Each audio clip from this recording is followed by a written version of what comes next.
Bonjour et bienvenue sur Automoto pour essayer le nouveau C4 Picasso restylé millésime 2016.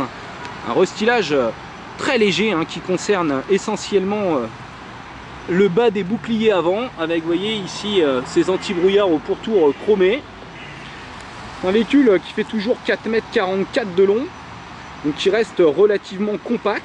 Il existe aussi un modèle Grand Picasso et cette version restylée profite aussi de nouveaux optiques arrière assez modernes. Découvrons l'habitacle en commençant par le coffre. Et vous voyez, on profite d'un haillon à ouverture électrique, ce qui est très pratique. Alors c'est réservé aux finitions haut de gamme ou en option. Et on découvre un coffre de 537 litres. C'est un coffre qui offre un très bon volume, mais surtout qui est très accessible avec un seuil de chargement bas. Vous voyez, les formes sont très carrées. Et c'est large et profond, avec suffisamment de hauteur. On voit ici les 3 sièges indépendants qu'on va regarder de plus près.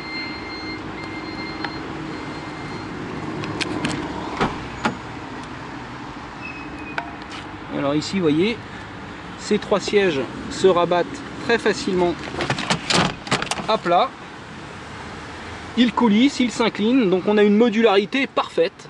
La seule chose, c'est que des sièges comme ça sont nécessairement un peu plus fermes et un peu plus étroits que des sièges standards, donc à réserver aux enfants.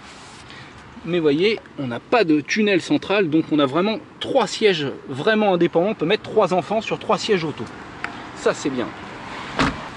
Allez, découvrons les places avant. Alors, nous avons affaire à une finition fil, mais elle est tellement bien équipée que ça équivaut à un haut de gamme Shine. Donc on a une sellerie avec des accoudoirs réglables, on va s'installer tout de suite. Et on est plutôt bien assis. Et là on retrouve cette planche de bord à instrumentation centrale.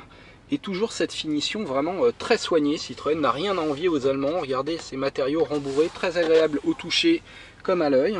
On a également beaucoup de rangements dans ce monospace. Ici vous voyez cette boîte très profonde avec toutes les connectiques. On a même une prise 230 volts. Une boîte à gants profonde et réfrigérée, des contreportes avec des bacs assez généreux. Ici cet accoudoir central qui est amovible, ici je peux le retirer, mais il offre beaucoup de rangements. On a même de la moquette pour éviter que les objets fassent du bruit. Mais la principale nouveauté, c'est surtout le système multimédia sur cette édition 2016 avec cet écran 7 pouces tactile désormais, avec des raccourcis, donc des menus plus intuitifs. Et ici cet écran de 12 pouces avec un GPS TomTom. Mais la principale nouveauté de cette édition 2016, c'est aussi sa boîte automatique désormais disponible avec le 3 cylindres turbo essence.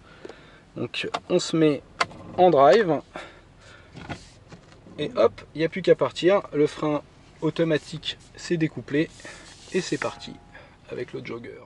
Quand on évolue en ville, eh bien la première chose qui séduit, c'est le confort de suspension.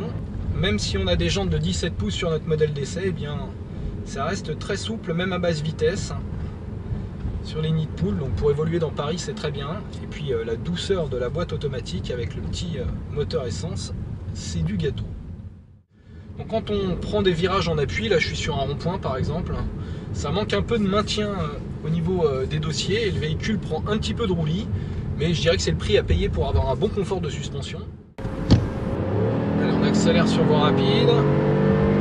Alors on entend pas mal le petit 3 cylindres turbo à l'accélération.